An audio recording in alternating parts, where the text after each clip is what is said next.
Have you ever felt that something is deeply wrong with the global economy? Like the world is being held together by threads that are finally starting to snap? Because today, one of those threads, the most important one of all, has just broken.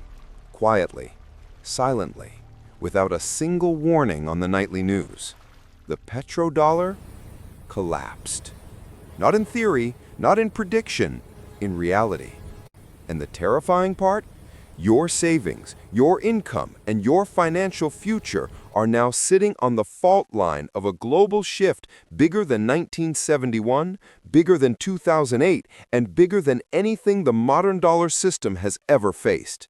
But to understand why your money is suddenly in danger, you first need to understand the secret that kept the entire world stable for the last 50 years, a secret most people never even knew existed. For half a century, the petrodollar wasn't just an economic agreement, it was an empire, a hidden architecture that dictated who rose, who fell, who prospered, and who collapsed.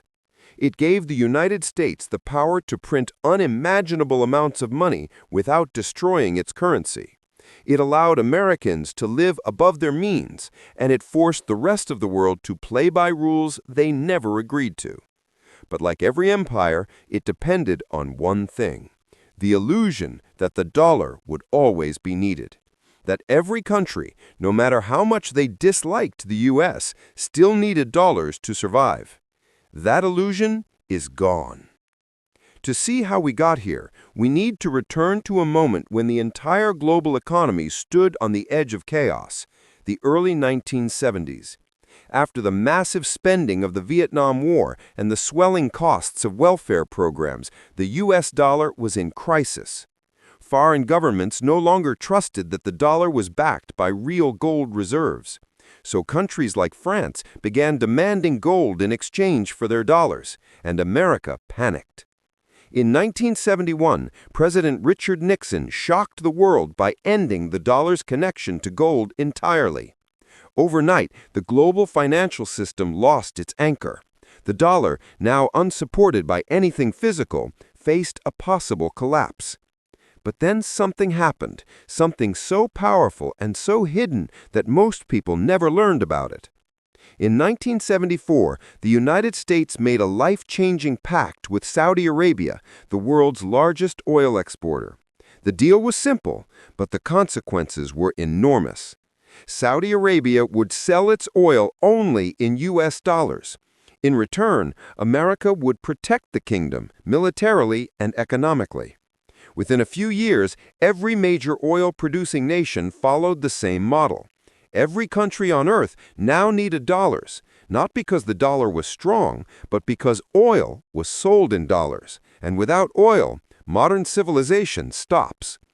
This was the birth of the petrodollar system, the silent engine behind American power. It created artificial permanent demand for dollars. It forced nations to hold U.S. debt just to buy energy. It allowed the U.S. to print money endlessly, and it funded wars, recessions, bailouts, and decades of unsustainable spending. But no empire lasts forever, especially an empire held together by force, fear, and dependency. And while Americans were distracted by elections, culture wars, stock market bubbles, and social media outrage, the rest of the world was quietly building something new. China and Russia created trade channels bypassing the dollar. India began purchasing oil with rupees. Iran, Saudi Arabia, and China formed unprecedented alliances.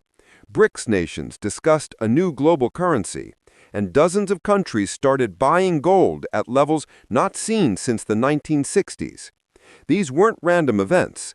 They were the early tremors of an approaching earthquake. But the true collapse began the moment Saudi Arabia, the very nation that created the petrodollar with the U.S., announced that it would no longer commit to pricing oil exclusively in dollars.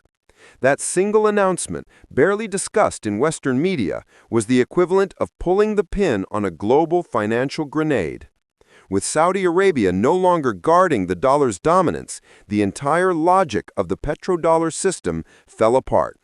And now, For the first time since 1974, countries around the world are free to buy and sell oil in whatever currency they choose: yuan, rubles, rupees, euros, or even gold. The dollar's monopoly is gone. And here's the part no one wants to talk about. When the world stops needing dollars to buy oil, the United States loses its greatest superpower: the ability to print money without consequences. And consequences always come. They come in rising prices, in shrinking savings, in silent inflation that steals your wealth one grocery trip at a time, in a global financial shift that slowly drains the American middle class while the rest of the world rewrites the rules of power. This is the end of an era. The petrodollar has collapsed, and now the fallout begins. When a system this large collapses, it never starts with panic. It starts with denial.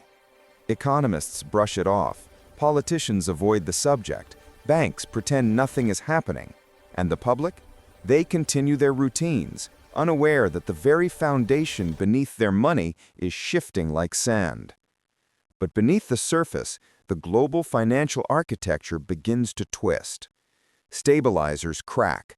Old alliances weaken. New power centers emerge. Because once the world no longer needs dollars to buy oil, global demand for U.S. currency begins to fall, slowly at first, then violently. And that's where the real story begins. What happens next to your savings, your job, your investments, and the cost of everything around you? To understand the chain reaction now unfolding, imagine the dollar as a massive dam. For decades, the petrodollar system kept that dam full, trillions of dollars flowing in from every nation needing to buy energy. Those dollars, in turn, funded the U.S. government, allowing it to borrow endlessly. They fueled Wall Street, real estate, tech giants, and even the strength of the U.S. military. But the moment the petrodollar died, the flow began to reverse. Countries no longer need to stockpile U.S. treasuries. Foreign banks no longer need oversized dollar reserves. Central banks no longer see the dollar as a guaranteed safe haven. Suddenly, the dam is leaking. Not one crack, hundreds. And leaks in a system this big don't stay small for long. 1. The reverse tidal wave. Dollars begin to return home. For 50 years, dollars left the U.S. and spread across the world to facilitate trade. But now nations that once needed them are letting them go, and these unwanted dollars begin flowing back toward the U.S. economy. This is called de-dollarization, and it's not a political buzzword, it's a mathematical inevitability. When the petrodollar collapses, foreign countries dump U.S. bonds. They convert dollars into local currencies. They shift reserves into gold and other commodities. They stop recycling their surpluses into American assets. The result? Trillions of dollars start returning to America, a tidal wave of currency flooding an economy already drowning in inflation. We're not talking about normal inflation. We're talking about structural, permanent inflation, the kind that dismantles the middle class. Groceries, rent, gas, utilities, healthcare, housing, everything becomes more expensive, not because companies are greedy, but because the currency itself is losing purchasing power. Your savings don't vanish overnight. They simply buy less and less until they effectively disappear. 2. The U.S. government loses its superpower. For decades, Washington has lived with the privilege no other nation enjoyed, the ability to borrow infinitely.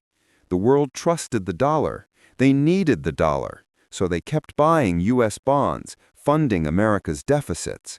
But what happens when global demand for U.S. debt collapses? The U.S. government faces a nightmare scenario: higher borrowing costs, higher interest payments, exploding deficits, a debt load that becomes unmanageable, the inability to fund programs without printing money. And how does a government respond when it can't borrow? It prints and prints and prints. This is the death spiral of every empire in history. Inflation to fund spending, currency devaluation, public anger, more printing, deeper collapse. The U.S. is no exception. The only difference is that the scale is global. 3. The rise of the new oil order. While the American system weakens, a new global alliance is rising, one built around commodity-backed trade, regional currencies, and multipolar power. Saudi Arabia now sells oil to China in yuan. Russia sells energy to India in rupees. Iran accepts barter trade. Brazil and China transact in their own currencies. Dozens of nations join BRICS. Countries across Africa and Latin America are abandoning the US dollar. The era of a single global reserve currency is dying. In its place, a multi-currency world is forming. Dollar, yuan, rupee, ruble, euro, regional blocks, gold-backed contracts, digital currencies. And in this new world, power is distributed, not dominated. America loses its leverage. Its ability to sanction countries weakens. Its role as global policeman fades, and nations that once feared the U.S. now see opportunities to break free. 4. Ripple effects on the average American. While diplomats analyze geopolitics, the average person feels the shock in their daily life. Rising food prices because the dollar buys less. Higher rent and mortgages as interest rates rise to defend the currency. Job losses as companies struggle with higher costs. Declining real wages because salaries don't keep up with inflation. The end of cheap imports as globalization reorganizes without U.S. dominance. Market volatility as foreign investors leave U.S. assets. For decades, Americans lived with an illusion that the dollar would always be strong, inflation would always be moderate, and the U.S. economy would always bounce back. That illusion is now gone.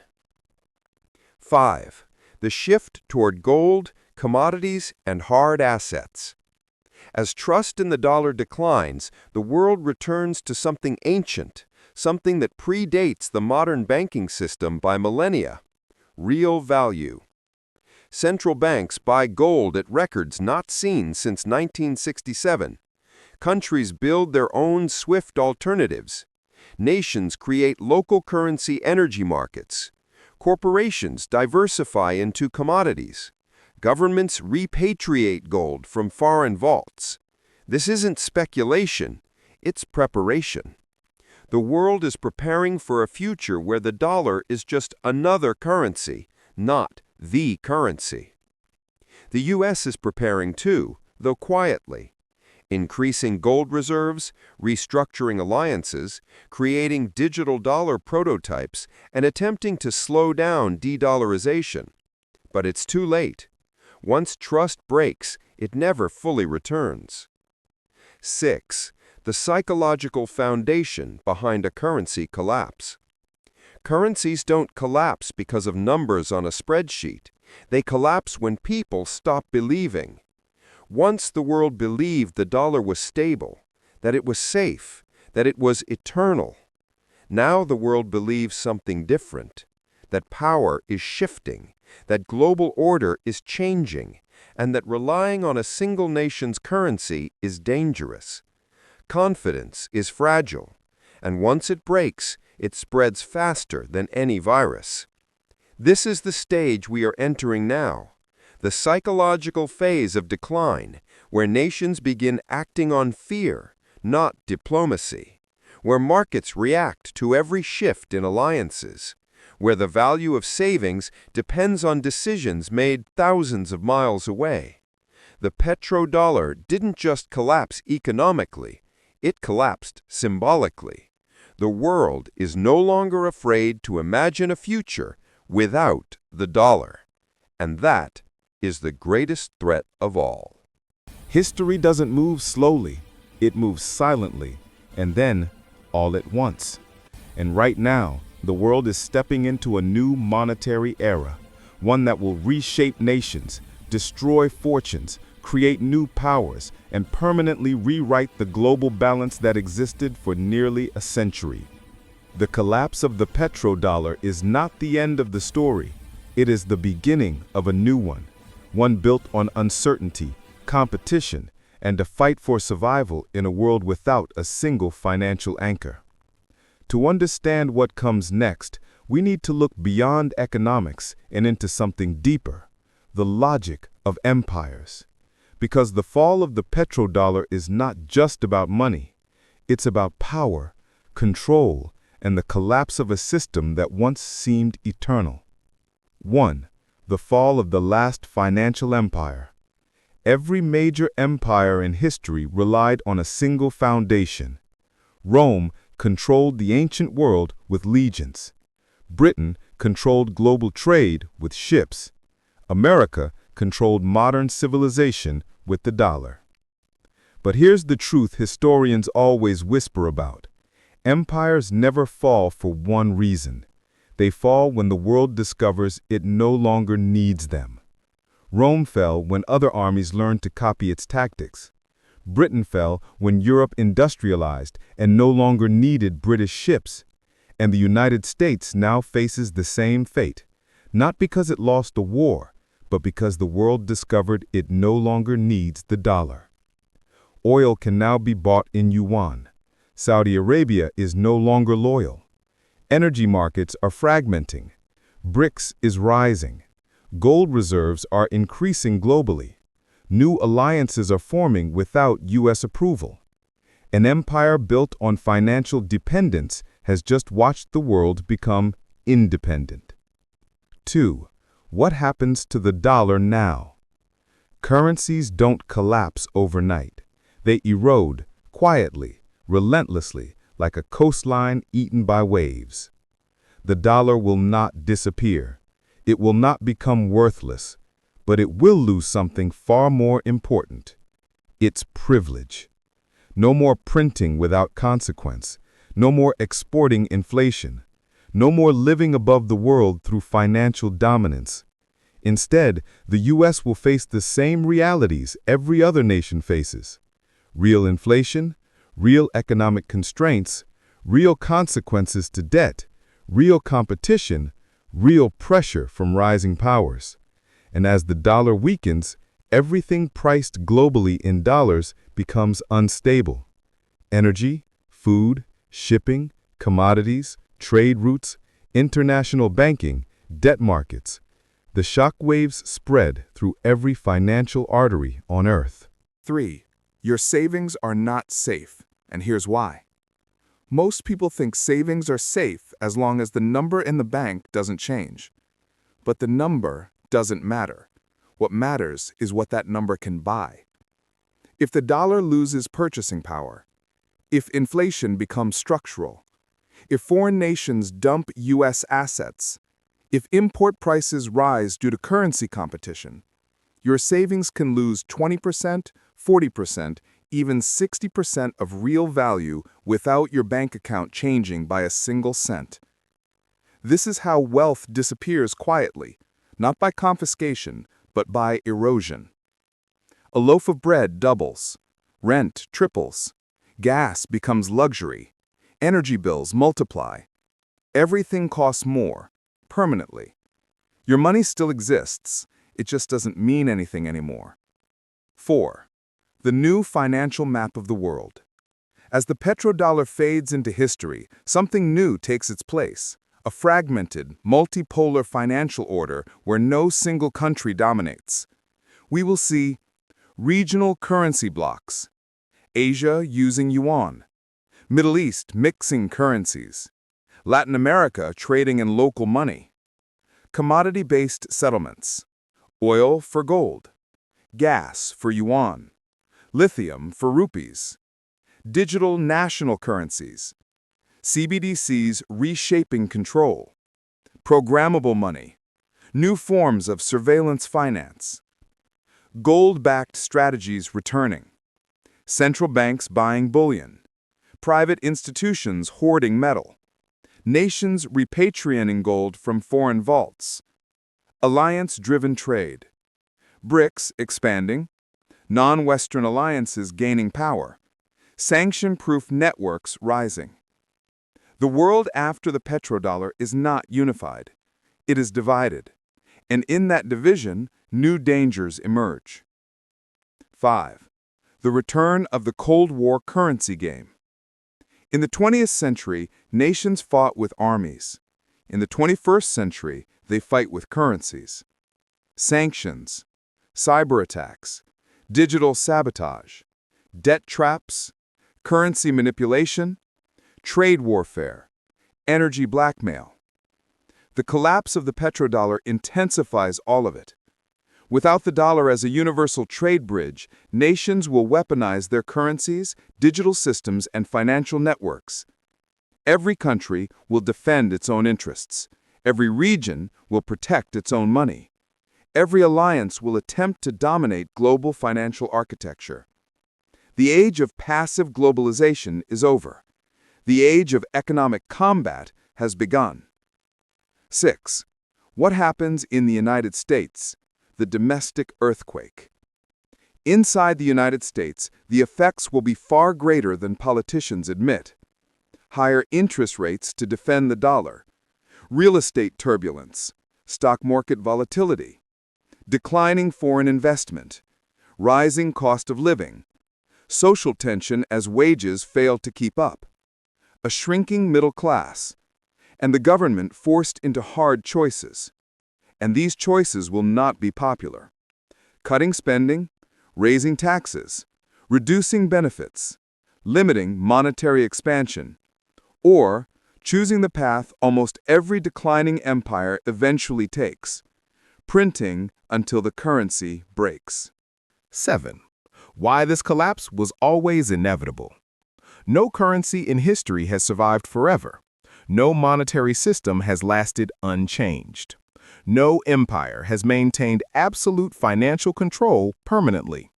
The petrodollar had one fatal flaw. It forced nations to rely on a currency they did not control. The moment alternatives appeared, the system became vulnerable. And when the core country of the petrodollar system, Saudi Arabia, broke ranks, the empire's foundation shattered. This was not a surprise. This was not unexpected. This was the natural outcome of global evolution. The world simply moved on. 8. The beginning of the new economic age. Some see collapse. Others see opportunity. Because when one system dies, another is born. This new age will reward nations with commodities, countries with manufacturing, economies with gold reserves, governments with low debt, people who understand how money actually works, minds prepared for volatility, investors who see patterns before they emerge. This is not the end of the world, but it is the end of the world as we knew it. A world where the US dollar ruled everything. A world where America's debt didn't matter. A world where energy markets had one master. A world where inflation could be exported. That world is gone, and something far more dangerous and far more unpredictable is taking its place.